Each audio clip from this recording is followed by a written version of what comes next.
Allez, go. Bienvenue sur Bonne Réputation, le podcast où je décrypte les marques personnelles de personnes qui font autorité dans leur domaine d'expertise pour vous aider à construire la vôtre. Moi, c'est Mathieu, j'accompagne les fondateurs et dirigeants sur leur personal branding pour bâtir leur autorité. Et aujourd'hui, c'est un épisode un peu particulier parce que c'est la première fois qu'un invité revient sur Bonne Réputation. Welcome back, Charles Elias. Merci Euh, Mathieu, très heureux d'être là pour l'épisode 2.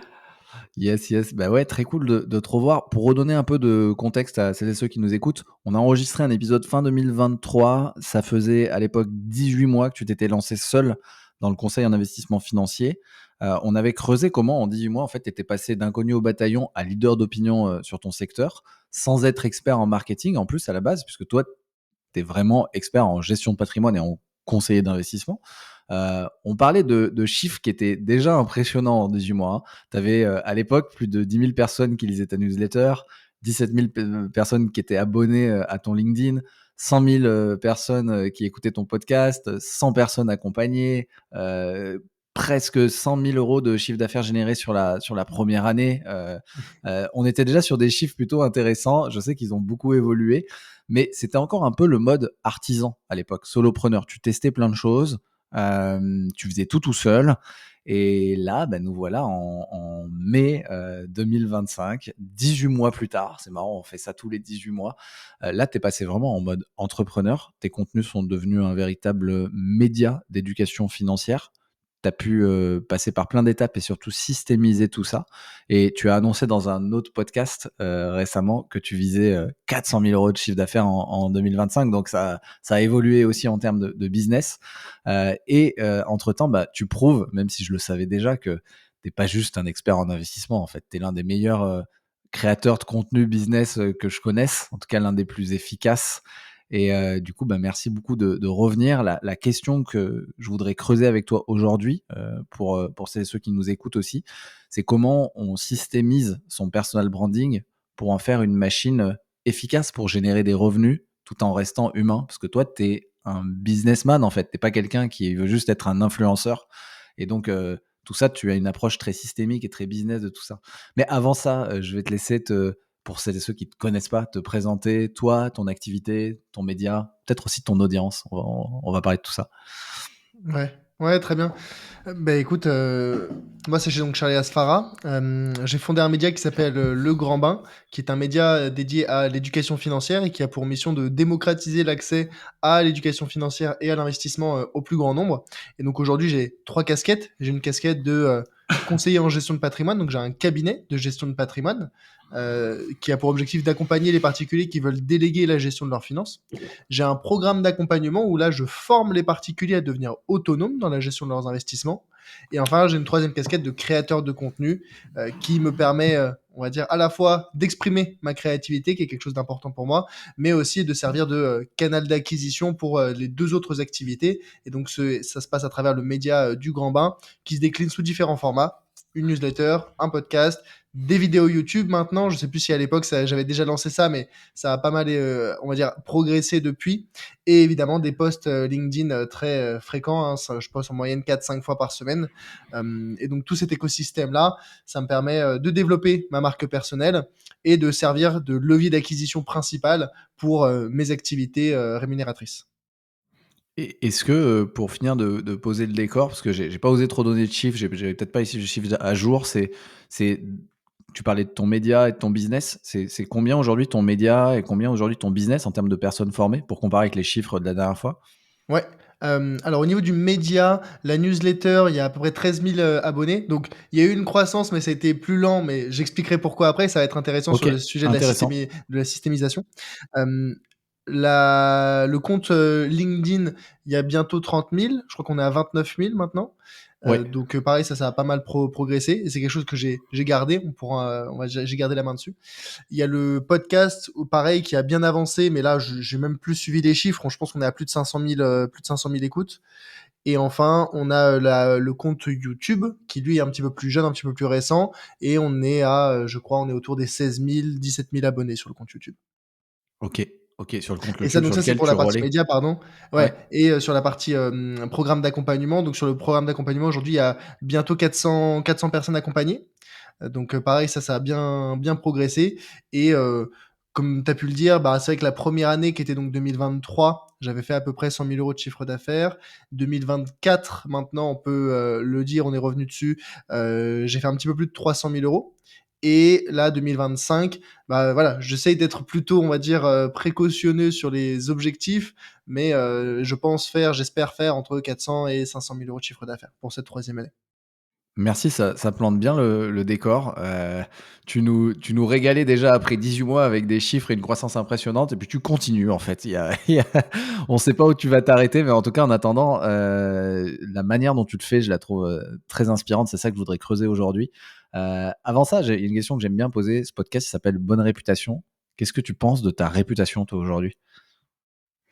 Hem, la réputation, elle vient avant tout de ce que les gens disent de toi quand tu pas là Ouais, et de ce que j'en entends ou en tout cas de ce qu'on me rapporte, forcément parce que les gens parlent pas de la même manière de toi quand tu es présent ou quand tu es pas présent, j'ai cette image à la fois, d'expert très rigoureux et très carré. Je pense que ça vient notamment de mon background. Avant d'être conseiller en investissement, j'étais consultant dans un cabinet de conseil en stratégie. J'ai fait, classe préparatoire, j'ai fait grande école de commerce, j'ai commencé ma carrière donc conseiller en stratégie, donc des milieux assez, prestigieux avec beaucoup de guillemets ou en tout cas très sélectif et donc cet écosystème, cet environnement, il m'a apporté, je pense, une rigueur et une discipline dans mon travail qui transpire aujourd'hui dans mes contenus et les gens savent que quand ils lisent un post de Charles Elias, c'est carré, c'est structuré. Moi, j'aime beaucoup les bullet points. Pareil dans mes vidéos YouTube, pareil dans mes newsletters. Donc, je pense que cette structure, elle apporte à la fois un sentiment d'autorité, mais elle apporte aussi, elle facilite, je pense, la pédagogie. Les gens, quand ils lisent mes contenus, ils se disent, ah bah, c'est des sujets techniques, l'investissement, la finance, mais je comprends parce que la vulgarisation, la systémisation et l'apport de structure dans un contenu facilite l'assimilation. Donc je pense que les gens se disent ah quand Charles Elias c'est quelqu'un qui est très carré, très structuré et donc derrière ça permet de plus facilement assimiler les concepts qu'il partage. Ça c'est je pense le premier trait en tout cas qu'on me rapporte et le deuxième trait ça serait notamment et ça pareil c'est un peu plus difficile à peut-être estimer mais la gentillesse et la bienveillance. Les gens me disent ah bah quand on écoute tes podcasts, quand on regarde tes vidéos YouTube ou même dans mes posts LinkedIn, bah on sent que t'es vraiment dans la bienveillance, je suis pas dans la critique. Tu sais, il y a sur les réseaux sociaux beaucoup qui peuvent jouer mmh. sur on va dire lancer des pics à d'autres personnes ou se comparer ou voilà. Moi, je suis pas du tout là-dedans. J'essaie vraiment d'être dans la bienveillance, dans l'écoute, dans le partage, dans la transparence, et c'est ce qui, je pense, me démarque de beaucoup d'autres créateurs dans cet écosystème, que ce soit business ou que ce soit investissement. Malheureusement, il y a beaucoup de scams, il y a beaucoup d'arnaques, des gens qui sont très pushy, très commerciaux à vouloir vendre à tout prix. Et quand tu as une approche plus, on va dire, saine, bienveillante, les gens se disent ah bah en fait je suis rassuré et quand je vais avoir un appel ou quand je vais rencontrer ou quand je rentre dans le programme bah, de Charles Elias, on sent que c'est un écosystème très bienveillant. Et je pense que c'est les deux caractéristiques dont on me fait le plus souvent part, c'est ce côté structure et rigueur et le côté bienveillance et gentillesse. OK, OK, super intéressant parce que je suis assez d'accord, je suis assez d'accord. Moi, de mon point de vue, très perso, subjectif, externe, je suis d'accord avec ça et la grande question, c'est comment on fait pour garder ça en grossissant? Parce que moi, je le sais, enfin, j'ai eu la chance de te rencontrer, tu pas au tout début, mais tu étais tu voilà, tu oui, ça faisait 1 an, je pense, donc tu avais déjà fait plein de choses, hein, plein de super choses, mais tu étais moins avancé, on va dire, dans la création de ton audience. J'avais senti ça, moi, ce côté hyper structuré, sérieux. Je me dis: «Mais le gars, c'est une brute, c'est un expert, il est passionné» et cetera. Ça se sent et ce côté, aussi, très bienveillant, très, c'est vrai que c'est violent le LinkedIn, les réseaux sociaux, c'est le monde en ligne et enfin, il y a beaucoup de malheureusement de haine, de critiques, et cetera et j'ai noté en perso que tu étais pas comme ça et effectivement sur tes contenus, je crois pas non plus. Mais c'est dur de rester, avec ces valeurs-là en grossissant, parce que forcément on écorche potentiellement des gens, on plus on touche de la masse, plus on a du volume, moins on peut prendre de pincettes avec chaque personne. Ça, j'aimerais bien explorer comment tu fais pour garder ce truc-là, si tu veux le garder ou pas. Par exemple, une des grandes questions qu'il y a, au bout d'un moment, c'est quand on est bienveillant et qu'on est perçu comme tel, bah, souvent, c'est des personnes qui, au début, par exemple, répondent à tout le monde. Au bout d'un moment, tu peux plus répondre à tout le monde. Ça, c'est une question que je garde pour après, sur les commentaires, sur et cetera. Hem, Mmh, ouais. avant ça, tu as parlé de on a déjà fait un épisode ensemble, donc je veux pas revenir sur tous tes leviers et tous tes canaux, mais toi, tu as quand même une particularité en termes de créateur de contenu, c'est que tu es pas sur un canal, tu as juste quand même un podcast, une newsletter, une chaîne YouTube, un LinkedIn. Et en fait, à chaque fois, tu as beaucoup d'audience et à chaque fois, ça marche bien. Ça, c'était le truc qu'on avait vu avec toi dans le premier épisode où t'expliquais comment tu les avais lancés un par un pour que ça marche bien et pour les réussir. C'est très rare de réussir à produire du contenu sur autant de canaux, même en créant un écosystème qui se répond et en recyclant un petit peu. C'est très rare d'arriver à faire ça aussi vite et aussi bien, surtout sur quelque chose d'expert. Aujourd'hui, j'ai quand même une question là-dessus, vu que tu as le recul sur tous ces canaux, ça fait 3 ans. Euh, Combien, est-ce que tu arrives à savoir, en termes d'attribution, combien ces canaux ou ces contenus, enfin cet écosystème de contenu te rapporte, tu vois? Est-ce que c'est LinkedIn qui te rapporte 80%? Est-ce que non, c'est YouTube? Est-ce que tu as une vision là-dessus, tu vois? Ouais, ouais, bien sûr. Ça, c'est probablement une des évolutions principales qu'il y a eu depuis, notre dernier échange. C'est, la nécessité d'être, encore plus, parce que je l'étais déjà un petit peu, mais pas suffisamment, data driven. Et une entreprise, ça se pilote, par les chiffres. Ça se pilote, pas par l'instinct. Je pense que quand on se lance, on est plus à, c'est Jeremy Coleman qui utilise souvent cette image que j'aime bien. Quand tu te lances, tu jettes des pattes, sur le mur et tu vois si ça colle ou pas. Et j'aime bien cette image où tu es en train d'essayer des choses et tu sais pas si ça va marcher ou pas. Bon, mais une fois que tu as trouvé quelque chose qui colle, une fois quelque chose qui marche, la croissance et la mise en place d'un système pour développer cette activité dans les proportions que tu veux, parce que tout le monde ne veut pas forcément construire un empire, c'est nécessairement, selon moi, par les chiffres. Et donc, par les chiffres, ça passe notamment par savoir précisément chacun de tes canaux, combien est-ce qu'il te coûte, combien est-ce qu'il te rapporte. Et ça, c'est quelque chose que j'ai mis en place, notamment avec différents logiciels. J'ai pu essayer Google Analytics au début pour essayer d'avoir des liens traqués pour chacun de mes contenus et essayer de savoir, OK, il y a tant de personnes qui sont allées sur mes contenus venant de LinkedIn, tant de personnes qui venaient, etc. Ça a plus ou moins bien marché, les tableurs, enfin voilà, j'ai pas trouvé ça hyper efficace. Et j'ai découvert, enfin on m'a parlé d'un logiciel qui s'appelle Hyros. Pas d'affiliation, rien du tout, hein, je l'utilise à titre personnel, mais c'est HYROS. Et c'est un logiciel qui te permet précisément ça, c'est-à-dire de créer des liens traqués et d'avoir des dashboards pour savoir, ok, combien de personnes ont cliqué sur ce lien-là, combien de personnes ont opt-in. Opt-in, ça veut dire peut-être rentrer leurs informations si jamais derrière tu as un formulaire, combien de personnes ont fait, en fait, ça crée, on va dire, une sorte de petite carnet d'adresses ou une identité numérique pour chacun de tes Mmh. prospects et tu peux derrière suivre leur parcours. Ah bah lui, il est arrivé par un post LinkedIn, mais ensuite il a regardé cette vidéo YouTube, puis après il est allé lire cet email, puis après il a écouté ce podcast. Et ah bah après avoir écouté ce podcast, il a réservé un appel avec mon équipe. OK. Et ah bah ça a généré une vente. Et donc ouais, tout ce parcours on va dire de vie du prospect, tu peux le suivre et c'est ainsi que tu peux déterminer, bah, finalement, est-ce que mes efforts, je dois les mettre sur LinkedIn parce que ça représente 80% de mes revenus, ou est-ce que je dois les mettre sur le podcast ou sur YouTube. Et ça, c'est fondamental parce que si tu ne sais pas où est-ce qu'il faut mettre les efforts, bah, tu risques de pédaler, tu pédales dans le vide, en fait. Et donc aujourd'hui, moi, je sais que j'ai plus de 60% de mon chiffre d'affaires qui vient de LinkedIn parce que c'est, mon canal historique, c'est le plus ancien, c'est le premier sur lequel j'ai commencé. C'est là où j'ai la plus grande communauté. C'est là où j'ai aussi le plus d'autorité. Et c'est aussi là où il y a l'audience la plus qualifiée. Je pense que tu le sais comme Mmh. moi, sur LinkedIn, c'est pas la même audience que sur YouTube ou que sur Instagram ou que sur TikTok. Voilà, c'est plutôt des C-level ou des CSP+, donc c'est des personnes qui ont plus de moyens. Et vu que Ouais. mon secteur, c'est justement accompagner des personnes qui souhaitent investir, généralement, ça va plutôt être des personnes qui ont des bons revenus ou des bons ou enfin voilà, un capital à investir. Cette cible-là, elle se retrouve majoritairement sur LinkedIn. Hem, OK. c'est pas parce que un canal aujourd'hui n'est pas du tout efficace qu'il faut pas le développer. Exemple, moi j'ai une conviction très forte dans YouTube, mais je sais qu'aujourd'hui YouTube ça représente à peine 10% de mes revenus. euh, Parce que c'est très difficile de grossir dessus, c'est très difficile de Mmh. se faire une place. Il y a déjà d'autres acteurs, voilà, c'est vraiment la plateforme la plus difficile.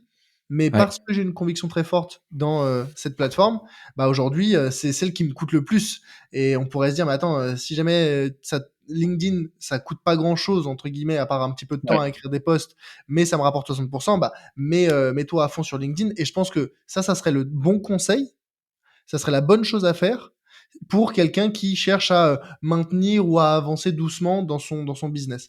Pour quelqu'un qui cherche à, scale, hein, pour utiliser un anglicisme ou qui cherche à grossir très rapidement, il faut aller vers des canaux avec, un potentiel de viralité plus important et un potentiel d'autorité apportée plus important. Quand Mmh. quelqu'un regarde, une vidéo YouTube de 10 minutes avec, toi et peut-être un bon montage ou des choses que tu peux expliquer en profondeur, ça n'a pas du tout le même impact que quand la personne lit un post LinkedIn, qu'elle aura lu à moitié, sur les toilettes, entre sa pause déj, quoi.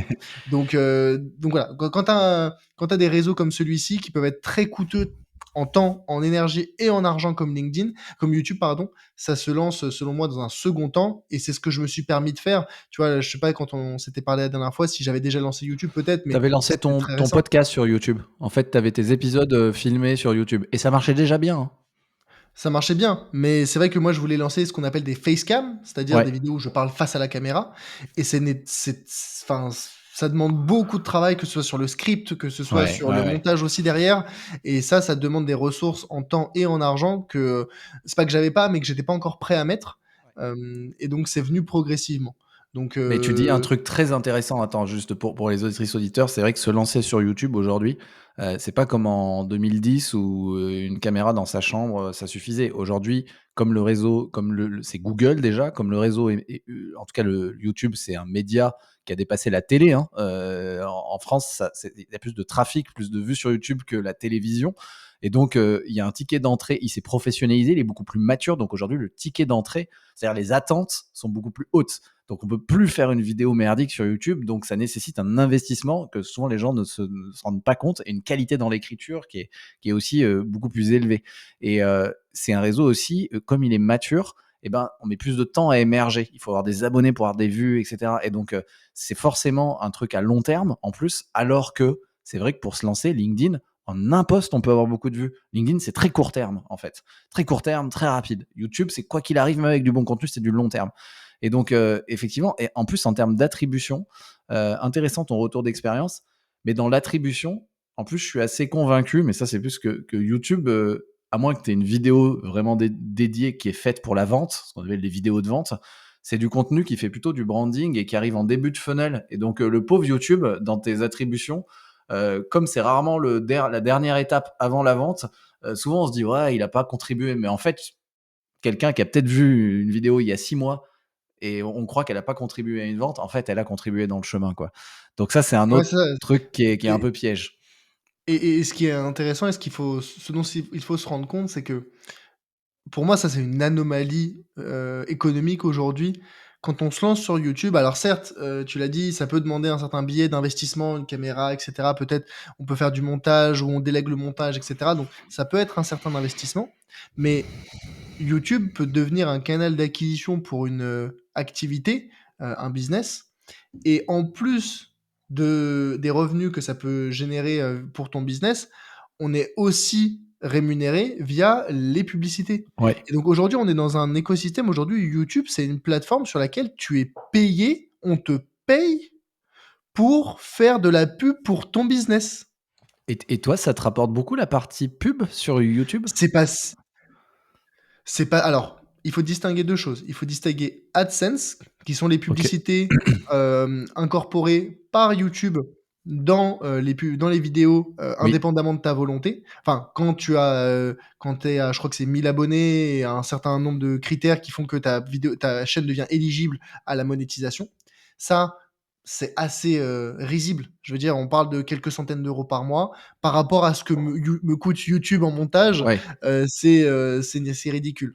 Par contre, la deuxième source, ça va être le sponsoring, ou plus communément appelé peut-être les placements de produits et donc ça, les placements de produits, quand tu travailles avec des marques et qui te disent: «Bah, écoute, nous, on voudrait que tu parles de notre Oui. produit ou de notre service en début de vidéo pendant, par exemple 1 minute, Ouais, ça par là, contre, ça c'est très rémunérateur. Ça c'est très, très ouais. rémunérateur et c'est pour ça que les gros youtubeurs aujourd'hui, ils vivent pas des publicités AdSense, ils vivent des placements de produits, Mmh. hein. Je pense que si on faisait une répartition des revenus entre, placement de produits et AdSense, c'est peut-être 90 des placements de produits et 10 des revenus Mmh. AdSense. Et donc finalement, quand on fait la synthèse aujourd'hui, YouTube, ça te rapporte 3 fois. Ça te rapporte avec les publicités AdSense, ça te rapporte avec les placements de produits et ça te rapporte avec le business généré.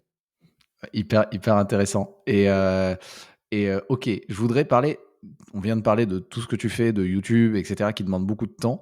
Moi, je voudrais revenir à un truc plus basique, c'est que tout le monde est d'accord pour dire que le personal branding et donc faire du contenu, c'est important, mais personne n'a le temps. Moi, j'accompagne des dirigeants et souvent, ils ont même pas le temps. Ils me disent: «Mais je sais que c'est important, mais je j'arrive même pas à faire un post LinkedIn par semaine».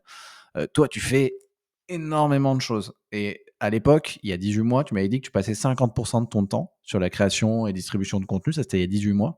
Je voulais savoir combien c'était aujourd'hui, ça avait changé et comment tu structures tes journées? Parce que tu as visiblement craqué un truc que les autres n'ont pas craqué, quoi. Comment tu structures pour tes journées pour qu'elles soient à la fois productives en termes de création de contenu et efficaces pour la gestion de ton business, en fait?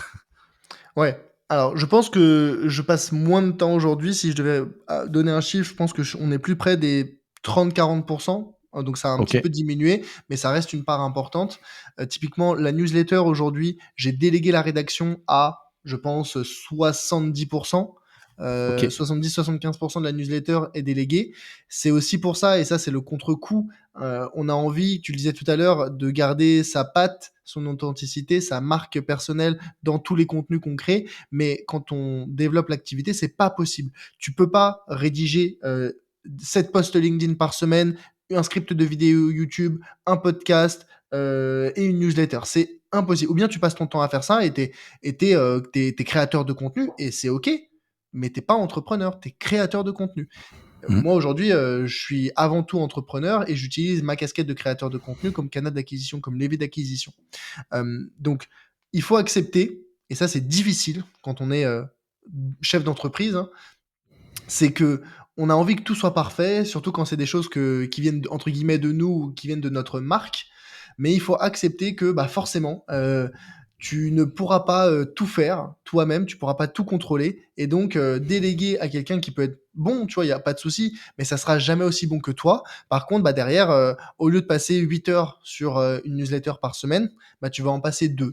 Et les 6 heures restantes, bah tu vas pouvoir les passer sur autre chose, qui elles vont Mmh. rapporter plus. Oui, parfois, bah du coup, quand j'ai des newsletters qui sortent, où je me dis ah bah vraiment, moi j'aurais fait ça différemment, ou j'aurais dit des choses différentes, j'aurais rajouté des choses, j'aurais peut-être enlevé des choses, mais il faut accepter. Il faut accepter l'imparfait et ça, c'est très difficile. Et je pense que c'est ce qui bloque beaucoup de chefs d'entreprise à dire non, non, mais moi, je veux pas de ghostwriter, ou moi, je veux pas de ci, ou moi, je veux pas de ça, parce que ils vont pas dire exactement ce que je veux.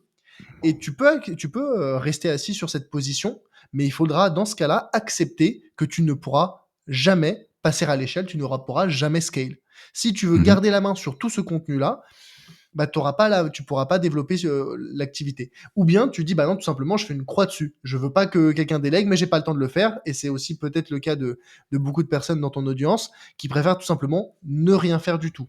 Ouais Et c'est, et et c'est ok, mais j'ai envie de dire, il faut être clair sur ses intentions et sur l'énergie et le temps qu'on veut passer, qu'on veut dédier à cette activité. Et on peut pas avoir le beurre et l'argent du beurre.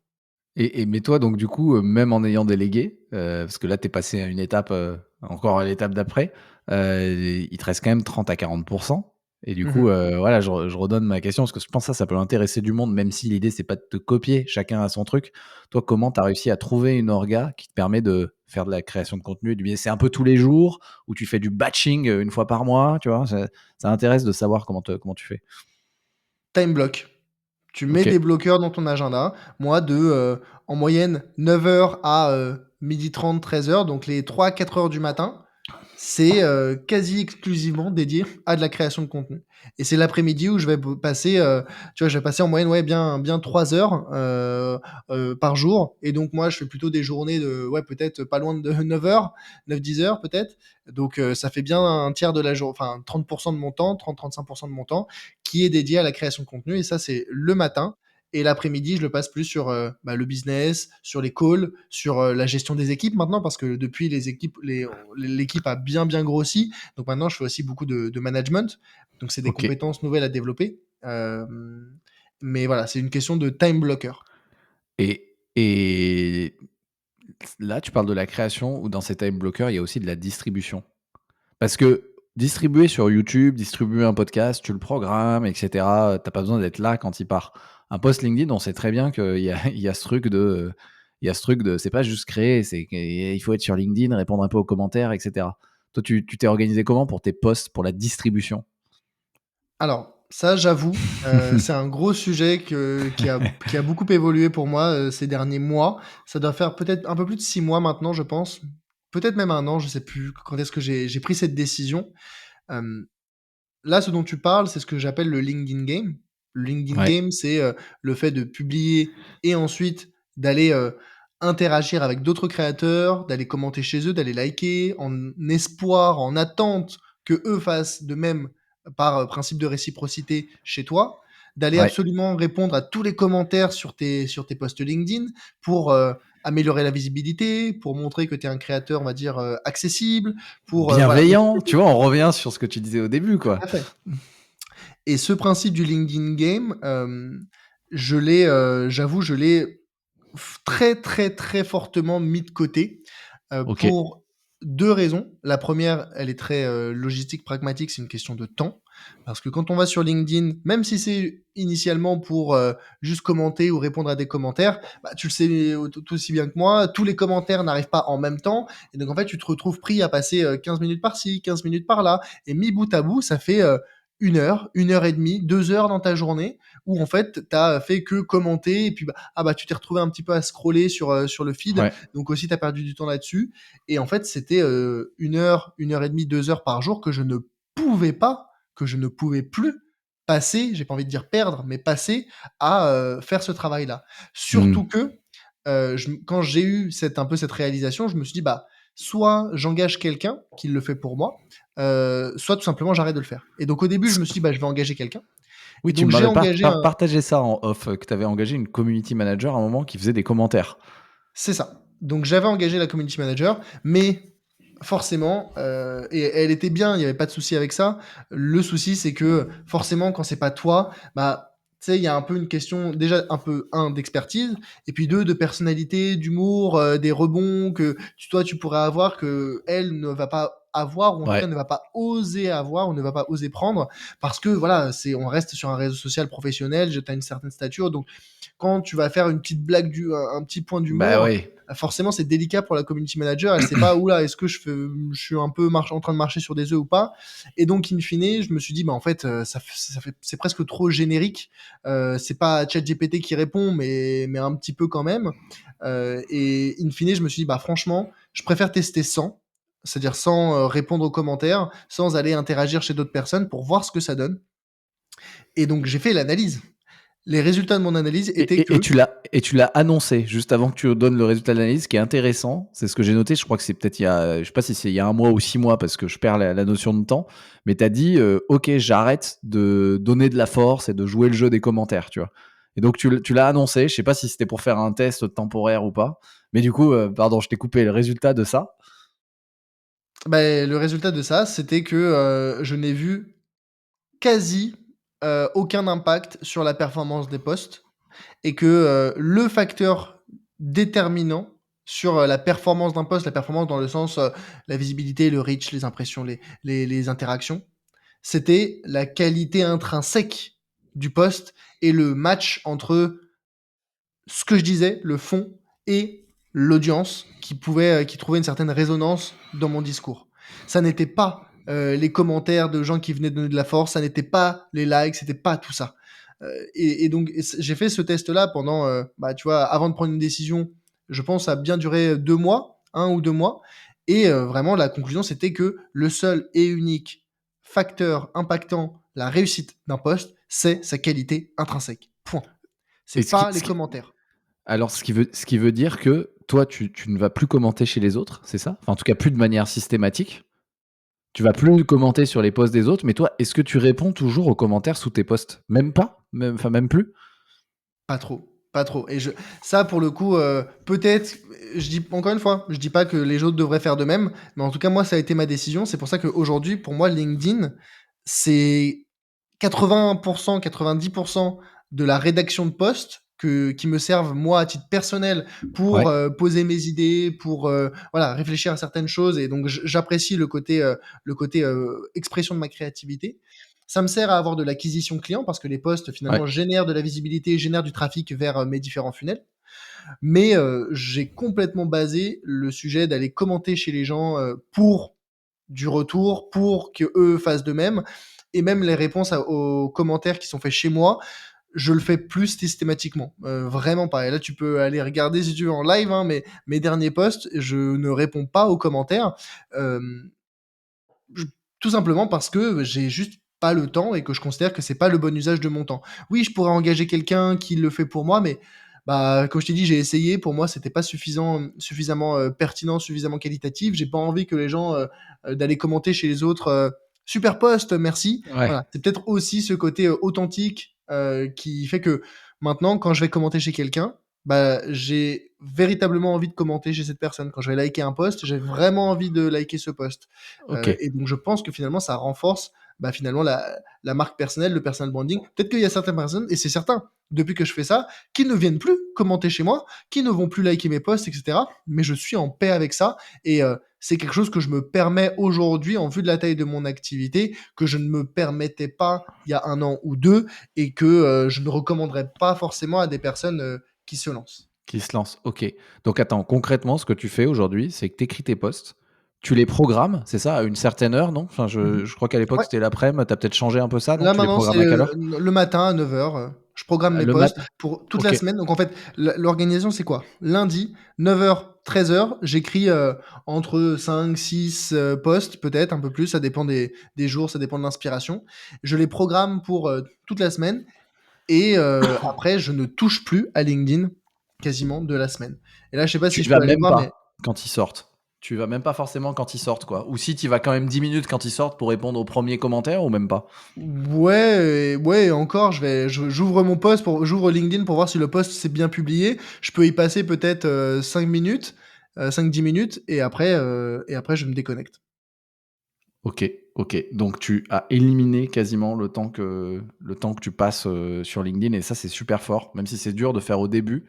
C'est quand même hyper dur aussi de faire à ton niveau parce qu'effectivement, tu peux te dire: «Je vais passer pour un connard, je vais pas jouer le jeu, les autres vont arrêter de me» enfin, c'est dur. Moi, j'avoue que c'est un truc qui me prend du temps et ça me fait un peu peur de me dire: «Tiens, si j'arrêtais complètement de soutenir les autres, quoi», enfin et que je me concentrais sur ma création de contenu et je pense qu'au final, se concentrer sur la création de contenu t'apporte plus de valeur au final que la valeur que t'apportes dans tes commentaires et donc c'est pas aux mêmes personnes mais ça vaut le coup et c'est assez inspirant que tu dises que tu as réussi à faire ça parce que ce sujet-là de temps pour les gens, ça prend du temps. En plus, c'est pas Tu un vois, truc à forte valeur ajoutée, c'est difficile, quoi.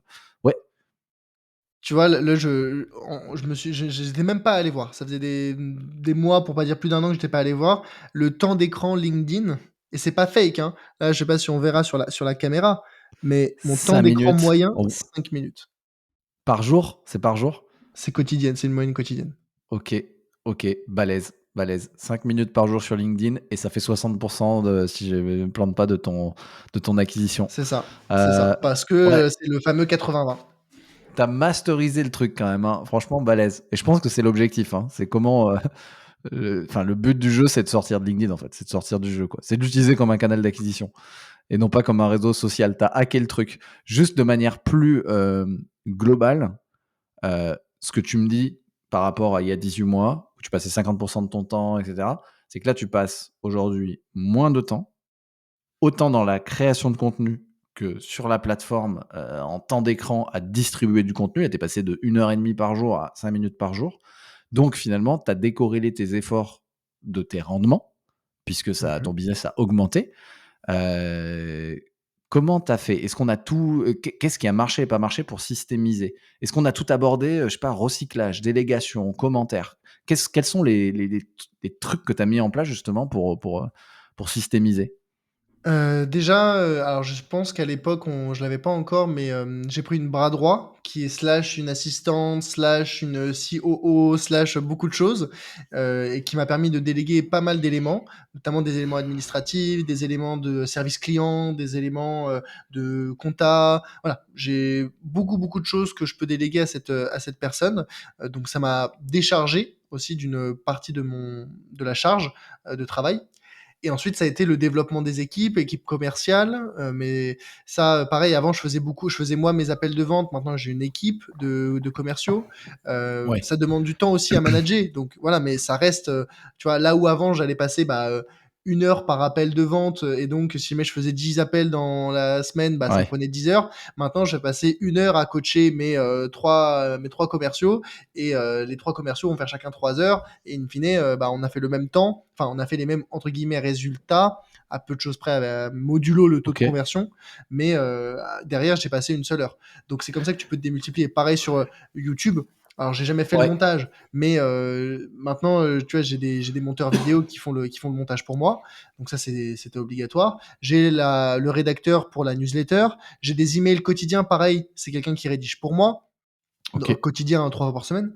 Donc en fait, tu es obligé tout simplement de mettre en place enfin de déléguer, de mettre en place des équipes, de structurer les équipes, de mettre en place des process, parce que quand tu recrutes des gens, forcément, c'est le principe dans la vie, tu as du turnover, donc tu as des personnes qui viennent, tu as des Mmh. personnes qui partent. Pour éviter de repasser beaucoup de temps sur les onboarding, tu mets en place des process. Ces process, tu dois les structurer. Moi par exemple, j'utilise beaucoup Notion, donc j'ai un Notion qui est centralisé avec le pôle commercial, le pôle service client, le pôle montage vidéo, et chacun, pour chaque pôle, il y a une sorte de playbook, Ouais. un peu de livre blanc, avec les différents process, les différentes méthodes, les guidelines pour chacun. Et donc, ça permet demain, si jamais je recrute quelqu'un dans un de ces pôles, de pouvoir l'onboarder, donc lui permettre de monter en compétences très rapidement et qu'il soit à jour et au niveau de l'équipe le plus tôt possible. Et donc, c'est avec la mise en place de process et de structures que tu vas pouvoir grossir tout en conservant la qualité de résultats que tu veux conserver. Et ça va te permettre de te dégager du temps pour d'autres activités, d'autres stratégies. En fait, ce qu'il faut vraiment comprendre, c'est quand on démarre, on bosse dans le business, et plus on va grossir, plus on doit travailler sur le business. Et Oui, mais c'est ce passage qui permet de décoller. ça, j'entends, mais ma question, elle était aussi pour les trucs que tu as gardés, par exemple en contenu. Qu'est-ce que tout à l'heure, tu disais, ben, une de tes manières de systémiser, c'est: «J'écris tous mes posts, je programme et je ne vais plus faire de commentaires». Quelque part, tu as gagné énormément de temps. C'était une manière de gagner du temps. Pardon, ma question était peut-être mal posée, mais ça, c'est quand même une sorte de système à toi, qui a pas forcément de process écrit, mais qui, mine de rien, t'a fait gagner, 1 heure par jour, quoi, et en plus, en charge mentale, je pense que ça t'a fait gagner 3 heures par jour. Est-ce que tu as d'autres systèmes pour les contenus que tu fais toi, que tu t'es mis en place pour gagner du temps? Par exemple, j'ai une hypothèse, il me semble te voir parfois, parce que je te suis depuis longtemps, recycler certains contenus, non? Tu recycles? Est-ce qu'il y a des trucs comme Mmh. ça, des petits hacks, que tu mets en place pour gagner du temps, tu vois? Une semaine où tu as pas trop Ouais. d'inspi, ben tiens, tu vas reprendre des posts d'il y a 6 mois. Ça, il me semble que tu l'as fait, hein? Tout à fait, ouais, ça je le fais. Et plus on a de l'expérience, de l'ancienneté, un historique de poste, par exemple, plus on peut se permettre de le faire. Exemple, aujourd'hui, je crois que j'ai écrit quasiment 800 posts, tu vois, sur les dernières années. Ça fait une belle banque. Tous n'ont pas été bons, il y a eu beaucoup de Ouais, mauvais, mais ceux qui ont bien marché, finalement, surtout depuis que j'ai installé notamment Airos, où je peux savoir, tel post, il a généré tant de leads, il a généré tant de ventes. Ce poste-là, c'est un bon poste, pas pour des fausses métriques comme les vues ou les commentaires, mais pour les ouais. bonnes métriques comme le nombre de leads générés ou le nombre de ventes réalisées. Et donc ces informations-là, elles me permettent de dire ce poste-là, il est efficace par rapport à son objectif qui reste business, qui n'est pas un objectif de visibilité. Et donc ce poste-là, je vais pouvoir le réutiliser ou à minima m'en inspirer pour rédiger un poste peut-être un petit peu similaire dans la même veine. Et donc ça me fait gagner du temps. Ça peut m'arriver, tu vois, moi j'écris mes posts plutôt au fil de l'eau, enfin pas au fil de l'eau, mais on va dire pour une semaine, je mets un bloqueur le matin et j'écris tous mes posts pour la semaine. Ça m'arrive parfois de pouvoir, par exemple, quand je vais avoir, je sais pas, un webinaire, je veux pas faire 4 ou 5 posts dans la semaine, je vais en faire 14. Moi, je fais 2 posts par jour. Ouais. pendant une semaine, la veille, enfin pas la semaine précédente, pardon, mes webinaires. Et t'as Je pas peur de je vais pas devenir d'un coup générique? Ouais. Oui, pardon, je t'ai coupé. Tu je dis vais que tu as pas une d'un campagne coup en place, ouais. C'est ça. Je vais pas d'un coup, être, 4 fois plus inspiré et pouvoir écrire 14 posts. Par Ouais. contre, je vais pouvoir réutiliser, me dire: «OK, sur ma banque de posts, quels sont ceux qui avaient bien marché, enfin voilà, que je vais pouvoir réutiliser tels quels», et en un après-midi, je peux d'un coup, sortir 14 posts et programmer 14 posts. Donc, Mmh. oui, on peut se dire, il y a des éléments qui vont être réutilisés, mais on ne réalise pas, c'est un énorme biais quand on est un créateur de contenu, c'est que nous, on a passé du temps sur notre post, on a peut-être passé 30 minutes, 1 heure peut-être à le Ouais. rédiger, donc on le connaît par cœur. Mais on oublie à quel point les gens, eux, ils ont consommé ton contenu, je le disais tout à l'heure, en 5 minutes en scrollant aux toilettes après avoir mangé le midi, et donc finalement, ils l'ont vu peut-être 5 secondes, 30 secondes peut-être, s'ils l'ont lu en entier, mais très probablement que 1 mois, 3 mois, 6 mois après, ils en ont mais aucun souvenir, mais Bien aucun. sûr. Et donc, derrière, tu peux réutiliser tes posts pour, toute ton audience qui ne l'a jamais vu. Et il faut bien avoir en tête, hein, encore une fois, qu'il y a plus de gens qui n'ont jamais lu de tes posts que de gens qui en ont déjà lu. Donc c'est pour toutes ces personnes-là que tu écris, et pour toutes celles et ceux qui ont déjà lu peut-être ce post-là, mais qui l'ont tout simplement oublié. Et ce qui Ouais. marche en marque personnelle, je pense, ça n'est non pas, bien sûr, il y a des éléments d'authenticité, il y a tous ces de bienveillance, mais il y a aussi et beaucoup la répétition. Les gens apprennent par la répétition. C'est pas en lisant, waouh, un élément, une pièce de contenu exceptionnelle que d'un coup leur vie elle va changer. Non, c'est en Ouais. matraquant, c'est en répétant des principes fondamentaux, que les gens vont se dire: «OK, Charlie, il l'a dit 1 fois, 3 fois, 10 fois, c'est bon en fait, maintenant j'ai compris». Mmh. Ouais, c'est Justin Welch qui disait, pour grossir, et créer une audience, il faut maîtriser l'art de délivrer un message, 1000 fois quoi, de 1000 manières différentes, mais de le répéter, de le répéter, de le répéter et de voilà, de trouver son message quitte à recycler les posts et cetera. C'est vrai que les gens s'en souviennent plus, on se rend pas compte. Tu pas peur quand même en faisant ça, en automatisant vachement, en recyclant, en allant dans du volume aussi, tu pas peur d'aller, vers la commodité et le générique justement? Et de perdre un peu l'aspect, authentique et sympa que tu as et que à la base, puisque tu es comme ça. Bah, justement, je Le fait de plus rédige. répondre, le fait de plus tu vois? Ah oui, oui, ça, Le fait de plus bah, répondre, de recycler et cetera, ça fait pas mal de choses où on se dit: «Tiens, est-ce que c'est vraiment toujours Charlet derrière, quoi?» ouais, ouais, ouais, j'entends. Très clairement, c'est un choix, et je pense qu'on évolue avec son business, et que je faisais certaines choses que je pouvais me permettre de faire quand, j'ai commencé, il y a 1 an, 2 ans, que je peux plus me permettre de faire aujourd'hui. Et est-ce que c'était ça en particulier qui faisait, que ça marchait bien? Bah, en partie oui, mais le temps que j'économise, ça me permet de développer d'autres choses qui me permettent de bien fonctionner aussi, et je pense qu'il faut pas oublier ce pourquoi on fait ça. Certes, on peut le faire, pour, l'argent, d'autres peuvent le faire pour, la célébrité, d'autres peuvent le faire pour, l'épanouissement personnel, et quand on est clair sur ce qu'on cherche à retirer de ces différentes activités, on peut prendre les décisions les plus adaptées pour l'atteinte de ces objectifs. Mmh. Et quand on démarre, il y a peu de chances qu'on soit extrêmement clair sur les objectifs qu'on souhaite atteindre avec cette activité. Quand j'ai commencé, moi, mon objectif initial, c'était uniquement de survivre et de me dire: «OK, est-ce que je peux créer une activité en ligne qui me permette, de payer mon loyer et de vivre correctement?» C'est plus du tout l'objectif que j'ai, aujourd'hui. Aujourd'hui, je suis dans une démarche où, je veux pouvoir construire une activité, on va dire, la plus grosse possible, mais aussi, pouvoir, passer du temps avec mon chien, pouvoir faire des triathlons, pouvoir, voilà, passer du temps avec ma copine. Tous ces éléments-là, j'avoue que c'était franchement secondaire quand j'ai démarré, et aujourd'hui, mes objectifs sont différents. Donc c'est normal que les méthodes que j'emploie aujourd'hui soient Ouais. différentes de celles que j'employais quand j'ai démarré. Et qu'est-ce que tu te permets du coup à 30 000 abonnés que tu te permettais pas quand tu en avais 5 000? Il y a j'ai noté ne plus répondre aux commentaires, par exemple, recycler. J'ai aussi dédramatisé, beaucoup de stress que je pouvais avoir sur, la partie création de contenu. Exemple, «Ah, attends, si jamais mon post il marche pas, ou si le post a mal été publié», je ça pouvait me créer des angoisses, du stress, des choses qui m'ont complètement, que j'ai complètement éliminées de ma vie aujourd'hui. Maintenant, si un post ne marche pas, tu sais, quand tu as fait 10 posts dans ta vie et que tu en as un qui marche pas, oh, Ouais. ça te prend la tête.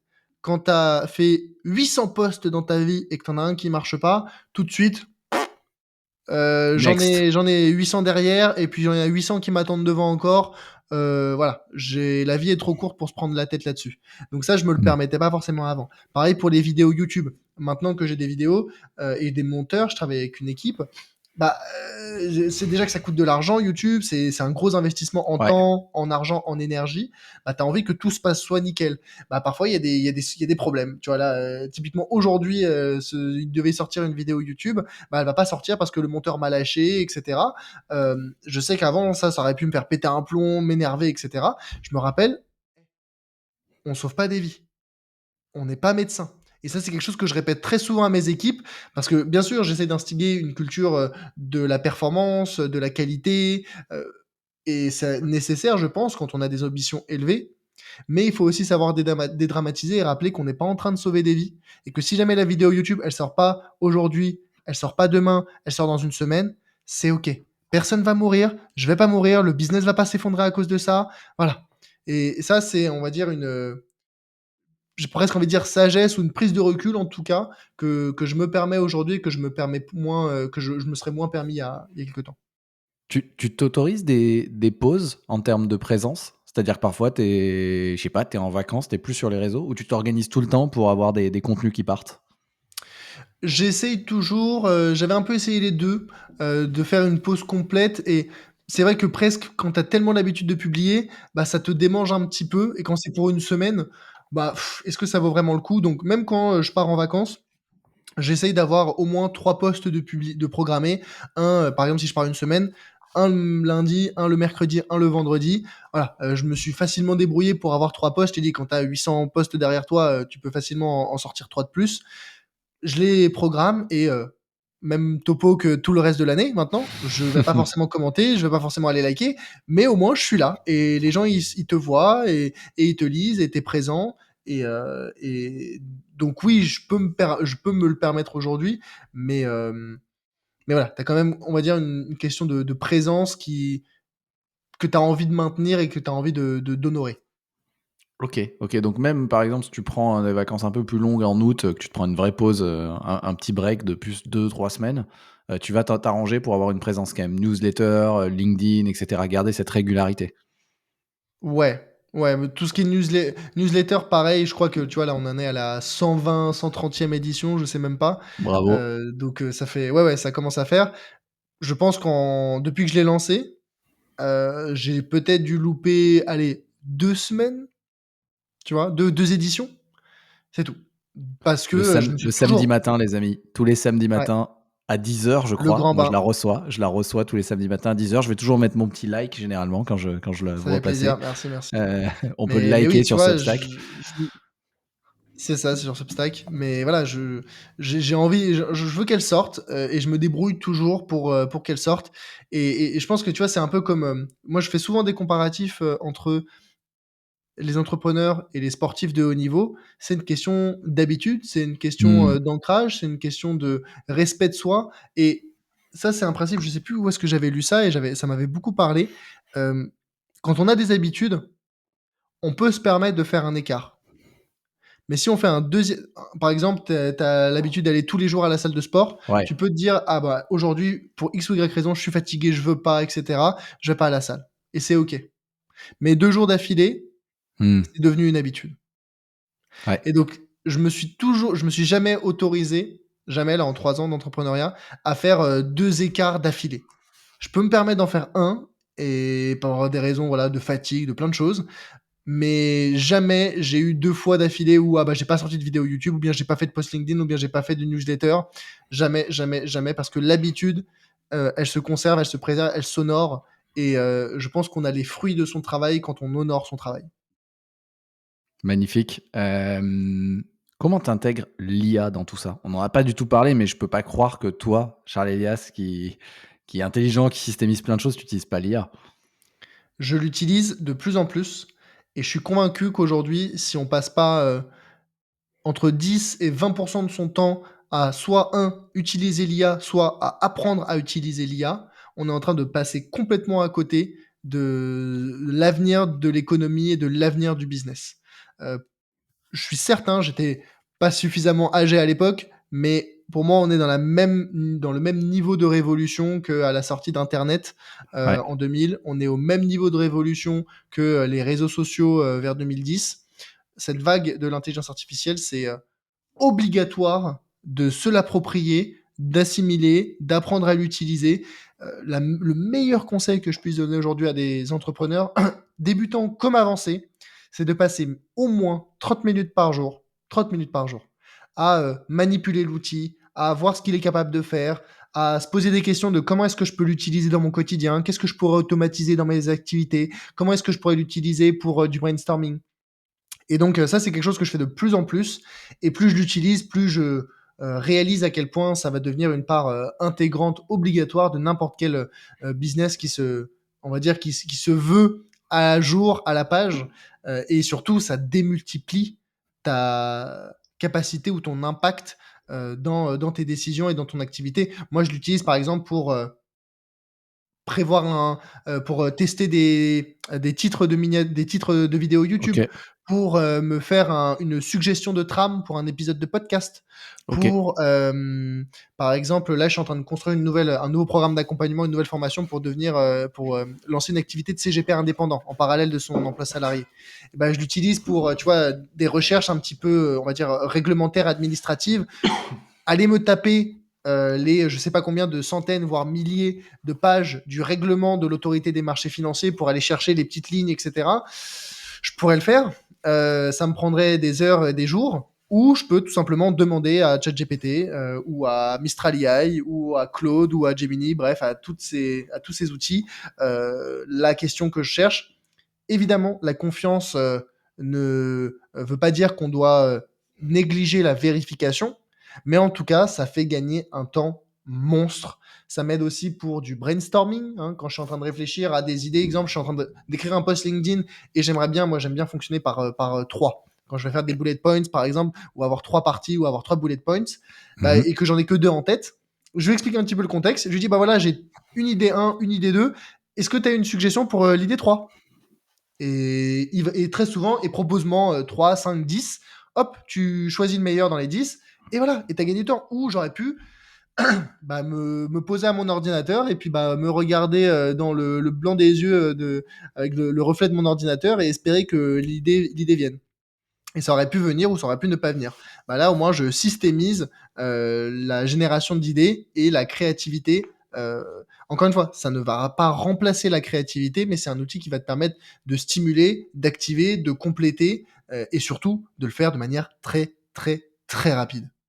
OK, OK. Donc, OK, tu interagis avec l'IA pour la rédaction de tes contenus et cetera. Tu fais du ping-pong un peu. Ouais. OK, mais c'est toujours toi qui écris, c'est juste que ça vient augmenter, étoffer, et cetera. OK, OK, très intelligent de l'utiliser pour les titres, je pense qu'il y a vraiment moyen, moi je commence à pas mal tester, de l'utiliser pour les accroches LinkedIn. C'est comme le titre sur YouTube, c'est super important et contrairement au fait de faire une accroche ou une bonne accroche sans que le post soit écrit, j'aime bien le faire une fois que le post est tout écrit, de Mhm. régénérer plein de versions de l'accroche pour essayer de trouver tout simplement la meilleure à partir de tout le post, quoi. Même de la photo, de dire avec ce post, cette photo, quelle est la meilleure accroche. Je pense qu'il y a du vrai travail à faire un peu chirurgical sur certaines zones du contenu, notamment dans le jeu de l'attention pour capter l'attention, hein, sur les titres ou les accroches, c'est essentiel. Euh, Complètement. merci pour le partage. On arrive bientôt sur la fin de l'épisode et j'ai promis de te libérer à l'heure.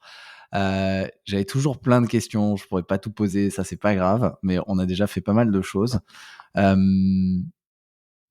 si tu te lançais en 2025 et que genre bah tu perds, enfin t'avais d'un coup plus rien et tu devais te relancer, tu perds tous tes canaux, quoi. Tu perds tous tes canaux.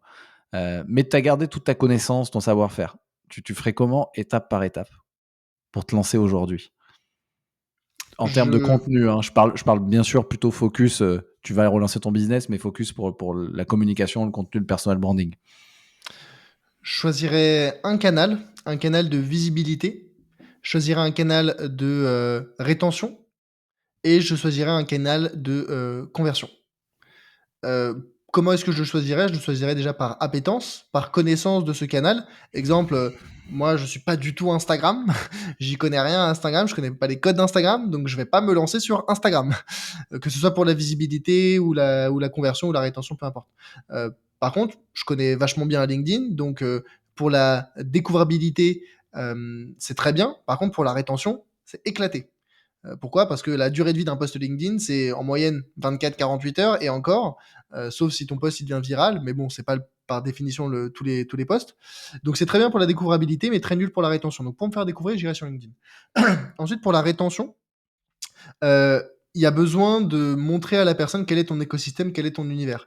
Et donc là, ça peut être à travers soit, par exemple YouTube, mais c'est vrai que ça coûte de l'argent, c'est pas le canal le plus facile pour se lancer.